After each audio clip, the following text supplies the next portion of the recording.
बिस्मिल्लाहिर्रहमानिर्रहीम। अस्सलाम वालेकुम स्टूडेंट्स, मैं आयशा खुर्शीद स्वीटवेस पब्लिक स्कूल के यूट्यूब चैनल पर मैं आपको खुशामदीद कहती हूँ।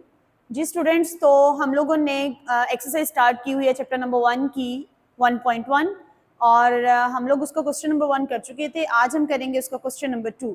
तो क्वेश्चन नंबर 2 की स्टेटमेंट में बेसिकली हमें जो पॉइंट्स जो हम लोगों ने आज डिस्कस करने हैं वो है रियल नंबर्स। अब रियल नंबर्स क्या होते हैं पहले हम उनके बारे में डिस्कस करेंगे, देन हम आगे करेंगे। तो रियल नंबर्स की डेफिनेशन है, real numbers are the union of irrational and rational numbers.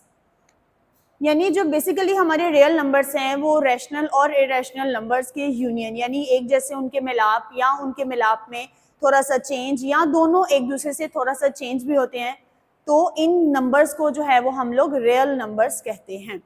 Next आगे जो रियल नंबर्स की आगे से कैटेगरीज हैं वो है rational numbers and irrational numbers. अब रैशनल नंबर्स बेसिकली होते क्या हैं? रैशनल नंबर्स टर्मिनेटिंग डेसिमल्स भी होते हैं और rational numbers non terminating decimals भी होते हैं। रैशनल नंबर्स में टर्मिनेटिंग और नॉन टर्मिनेटिंग डेसिमल्स के बारे में मैं आपको क्वेश्चन नंबर 1 में ब्रीफ कर चुकी हूँ। अगेन आपको बता देते हैं कि टर्मिनेटिंग डेसिमल्स ऐसे नंबर होते हैं कि जहां पर पॉइंट के बाद जो वैल्यूज आती हैं, एक तो वो चेंज होती हैं, दूसरी बात वो कंप्लीट वहीं पर स्टॉप हो जाती है, यानी वो वैल्यूज जो है वो चलती नहीं रहती, यानी एक जगह पर स्टॉप हो जाती है। It's mean question complete solve हो जाता है। नॉन टर्मिनेटिंग डेसिमल्स की अगर हम बात करें तो नॉन टर्मिनेटिंग डेसिमल्स में भी वैल्यूज डेसिमल्स वाली ही होती हैं, लेकिन क्या होता है पॉइंट के बाद वैल्यूज जो है रिपीट होती है, बार बार अगेन एंड अगेन वही वैल्यूज आती हैं और ये क्वेश्चन स्टॉप नहीं होता, ये क्वेश्चन आगे से चलता रहता है। लाइक अब देखिए 0.8181, यानी यहाँ पर 8181 जो है वो वैल्यू रिपीट हो रही है। सेकेंड वाली वैल्यू में 0.373737, यानी ये वैल्यू यहाँ पर रिपीट हो रही है। अब हम लोगों ने रैशनल नंबर को डिस्कस कर लिया। नेक्स्ट टॉपिक है हमारा इरेशनल नंबर्स। इरेशनल नंबर्स में हमारी कौन सी कैटेगरीज आती हैं हम लोग वो देखते हैं।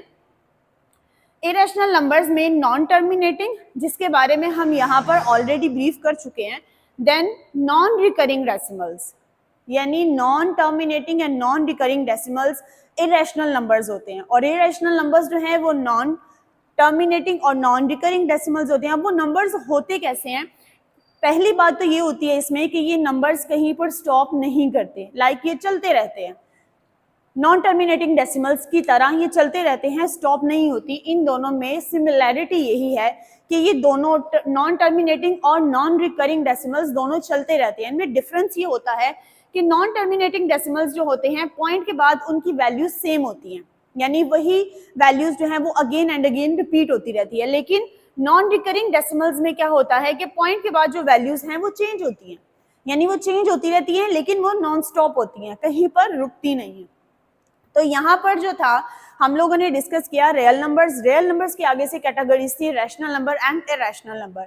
देन रैशनल नंबर की आगे से कैटेगरी थी हमारे पास terminating decimal and non terminating decimal. Then irrational number की कैटेगरी थी नॉन टर्मिनेटिंग और नॉन रिकरिंग डेसिमल्स। अब इसी से रिलेटेड हम लोग स्टार्ट करेंगे क्वेश्चन नंबर 2। क्वेश्चन नंबर 2 का फर्स्ट पार्ट हम लोग करेंगे जो कि है √5। अब देखिए बेसिकली जैसे हमारे पास कुछ वैल्यूज हैं, जब हमारे पास अंडर रूट में वो वैल्यूज लगती हैं तो हम उनका हाफ किस तरह से करते हैं। लाइक देखिए अगर 36 हमारे पास अंडर रूट में आ गया है तो इसका जो है वो हमारे पास स्क्वायर रूट की वैल्यू आती है 6।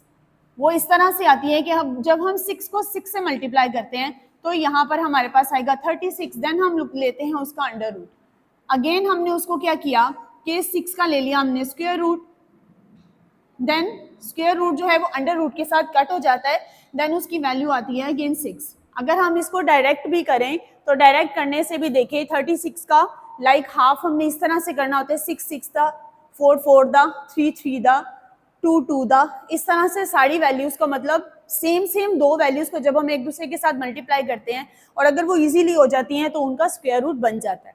अब देखिए यहाँ पर अंडर रूट है 5। अंडर रूट 5 में 5 एक ऐसी वैल्यू है जो किसी भी दूसरी वैल्यू के साथ अगर हम मल्टीप्लाई करें तो इसका स्क्वायर रूट नहीं निकल सकता। तो अंडर रूट जो है उसकी स्टेटमेंट हम यहाँ पर देंगे, since 5 is not a perfect square. 5 perfect square नहीं है। अगर तो यहाँ पर 36 होता या अगर 4 होता, 4 भी होता तो उसका हमारे पास अंडर रूट होता 2। यानी 2 to the 4 होता। अब 5 तो नहीं है, 2.5 तो हम इसमें लगा नहीं सकते क्योंकि अंडर रूट की वैल्यूज में पॉइंट वाली वैल्यूज नहीं लगती हैं, यानी डेसिमल्स नहीं लगते हैं इस तरह से इस वाले मेथड में। तो इसकी स्टेटमेंट होगी since 5 is not a perfect square and under root 5 is non recurring, ये नॉन रिकरिंग डेसिमल है, ठीक है। नेक्स्ट इसकी स्टेटमेंट है इट इज अ इरेशनल, यानी जो नॉन रिकरिंग है हमारे पास वो हमारे पास इरेशनल नंबर है। Clear students. नेक्स्ट हम लोग करेंगे इसका पार्ट 2 1/7। 1/7 जो है वो बेसिकली एक फ्रैक्शन की वैल्यू भी है, और अगर हम इसको p/q भी कहें तो वो भी हमारे लिए वैलिड है। क्लियर है, क्योंकि फ्रैक्शन भी वैल्यू इसको हम लोग कह सकते हैं और p/q भी, यानी एक वैल्यू आपकी न्यूमरेटर में है और आपकी डिनोमिनेटर में है, तो ये फ्रैक्शन वैल्यू हो गई। अब जब ये फ्रैक्शन वैल्यू होती है, क्योंकि हम लोगों ने जब क्वेश्चन नंबर 1 में सोल्यूशन किया था वैल्यूज का, देन ऐसी ही वैल्यूज थी 1/7, 3/4। अब हम इसको इजीली जो है वो सॉल्व कर सकते हैं, यानी ये वैल्यू इजीली हमारे पास सॉल्व हो सकती है। तो 1/7 is in the form of rational number, क्योंकि रैशनल नंबर में दो कैटेगरीज थी, या तो 1/7 जो है वो टर्मिनेटिंग होगा या 1/7 जो है वो नॉन टर्मिनेटिंग होगा। हमने बेसिकली इसको बताना है कि ये रैशनल नंबर है या इरेशनल। जब हमें पता चल जाएगा कि ये टर्मिनेटिंग और नॉन टर्मिनेटिंग है तो हमारे पास क्लियर हो जाएगा कि ये रैशनल नंबर है या इरेशनल नंबर है। Then it is a rational number, यानी इसको हम कंप्लीट सॉल्व करने के बाद बताएंगे कि ये हमारे पास एक रैशनल नंबर है, यानी वो जब कंप्लीट सॉल्व होगा तो पता चलेगा कि ये टर्मिनेटिंग है और नॉन टर्मिनेटिंग। नेक्स्ट पार्ट है इसका हमारे पास 2.152। अब देखिए सबसे पहले हमने देखना है कि क्या ये हमारे पास टर्मिनेटिंग है या नॉन टर्मिनेटिंग, या ये हमारे पास नॉन टर्मिनेटिंग और रिकरिंग डेसिमल है। हमने पहले इस चीज को कंफर्म करना है, देन हम बताएंगे कि ये रैशनल नंबर है या इरेशनल नंबर। अब 2.152, पहली बात तो ये है कि ये क्वेश्चन कंप्लीट सॉल्व हो रहा है। दूसरी बात ये है पॉइंट के बाद इनके जो डेसिमल्स की वैल्यूज हैं वो चेंज हो रही है। अब यहाँ पर जब ये कंप्लीट सॉल्व हो रहा है तो ऑटोमेटिकली हमें पता है कि जो वैल्यूज कंप्लीट सॉल्व हो जाएंगी वो हमारे पास टर्मिनेटिंग डेसिमल्स हैं। यहाँ पर ये बात क्लियर हो जाती है। 2.152 is a terminating decimal number. It is a rational number. अब देखिए टर्मिनेटिंग और नॉन टर्मिनेटिंग में अगेन हमारे पास था रैशनल। रैशनल नंबर की दो कैटेगरीज थी, टर्मिनेटिंग और नॉन टर्मिनेटिंग। अब यहाँ पर अगर टर्मिनेटिंग और नॉन टर्मिनेटिंग आता है तो ये हमारे पास है rational number. Students in question को आप अच्छे से देखिए। नेक्स्ट हम करते हैं इसके नेक्स्ट पार्ट्स।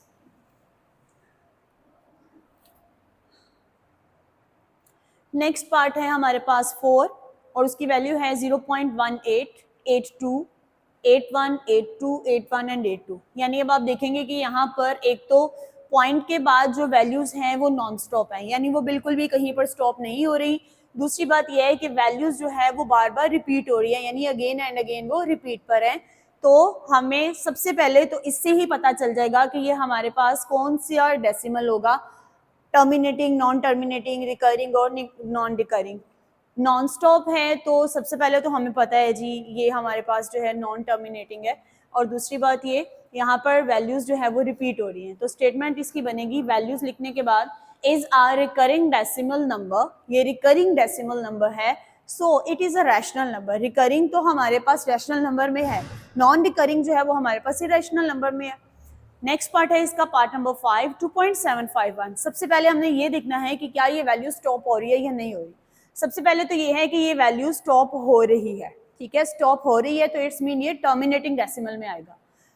तो टर्मिनेटिंग डेसिमल में आता है तो 2.751 is a terminating decimal number, और टर्मिनेटिंग डेसिमल नंबर हमारे पास कहाँ पर आता है, रैशनल नंबर में। तो हम साथ ही अगली स्टेटमेंट दे देंगे it is a rational number, क्योंकि टर्मिनेटिंग डेसिमल जो है वो रैशनल नंबर है और रैशनल नंबर ही टर्मिनेटिंग डेसिमल है। नेक्स्ट करेंगे इसका पार्ट 6, 22/7। अब 22/7 को पहली बात तो ये फ्रैक्शन फॉर्म है, न्यूमरेटर और डिनोमिनेटर का सीन है। यहाँ पर ये हमारे पास है न्यूमरेटर और ये हमारे पास है डिनोमिनेटर, यानी क्वेश्चन नंबर 1 की तरह हम इसको करेंगे डिवाइड। डिवाइड करने के बाद हमें पता चलेगा ये टर्मिनेटिंग है या नॉन टर्मिनेटिंग। ठीक है। आप जब टर्मिनेटिंग और नॉन टर्मिनेटिंग का पता चल गया है कि सिर्फ इन दोनों में से ही कोई एक कैटेगरी इसकी होगी, तो इट्स मीन ये हमारे पास रैशनल नंबर होगा, ये कंफर्म है। 22/7 is in the form of rational number, it is a rational. अब ये रैशनल ही होगा क्योंकि ये टर्मिनेटिंग होगा या जस्ट नॉन टर्मिनेटिंग होगा। नेक्स्ट हम करेंगे इसका पार्ट 7, √14। मैंने आपको पहले क्वेश्चन नंबर 1 में बताया था कि अगर लाइक हमारे पास 6 × 6 होगा तो हमारे पास अंडर रूट की वैल्यू आ जाएगी, अगर हमारे पास 4 × 4 होगा तो अंडर रूट की वैल्यू आ जाएगी, 2 × 2 होगा तो अंडर रूट की वैल्यू आएगी। जब हमारे पास है 14 तो 2 × 7 होता है 14, तो 2 × 7 14 करेंगे तो ये तो हमारे पास स्क्वायर रूट की वैल्यू नहीं होती है। तो सबसे पहले ये है, एक तो ये परफेक्ट स्क्वायर नहीं है, अगर ये परफेक्ट स्क्वायर नहीं है तो इट्स मीन ये नॉन टर्मिनेटिंग डेसिमल जरूर होगा। Since 14 is not perfect square and √14 is non terminating recurring. ठीक हो गया। अब जब नॉन टर्मिनेटिंग और रिकरिंग होगा तो ऑब्वियसली ये हमारे पास इरेशनल नंबर में आएगा। नेक्स्ट हमारे पास पार्ट है, इसका लास्ट पार्ट है पार्ट 8, 25। अब देखिए यहाँ पर जब हमारे पास 25 आया है तो जब हम करेंगे 5 5 द 25, इट्स मीन ये हमारे पास एक परफेक्ट स्क्वायर है। परफेक्ट स्क्वायर की वैल्यू हमारे पास है 25। सबसे पहले तो हमारी स्टेटमेंट ये है, since 25 is a perfect square, अगर ये परफेक्ट स्क्वायर है तो इट्स मीन ये डिवाइड भी इजीली हो जाएगा और ये हमारे पास टर्मिनेटिंग डेसिमल भी है। And √25 is terminating decimal, it is a rational number, क्योंकि टर्मिनेटिंग डेसिमल जो हैं वो रैशनल नंबर्स हैं, इसीलिए जो रैशनल नंबर्स हैं वो टर्मिनेटिंग डेसिमल्स हैं। तो स्टूडेंट्स यहाँ पर आज हम लोगों का क्वेश्चन नंबर 2 जो है वो कंप्लीट हो गया। आई होप सो आपको ये क्वेश्चन जो है वो बहुत अच्छे तरीके से समझ आया हुआ होगा, और अगर इसके अलावा आपको कोई प्रॉब्लम आती है तो काइंडली आप स्कूल में पूछ सकते हैं, या अगर आप घर बैठे ही अपने इस मसले को हल करना चाहते हैं तो काइंडली कमेंट बॉक्स में कमेंट कीजिए ताकि आपके उस मसले को जल्द से जल्द हल किया जाए। अल्लाह पाक हम सबका हामी नासिर हो। अल्लाह हाफिज़।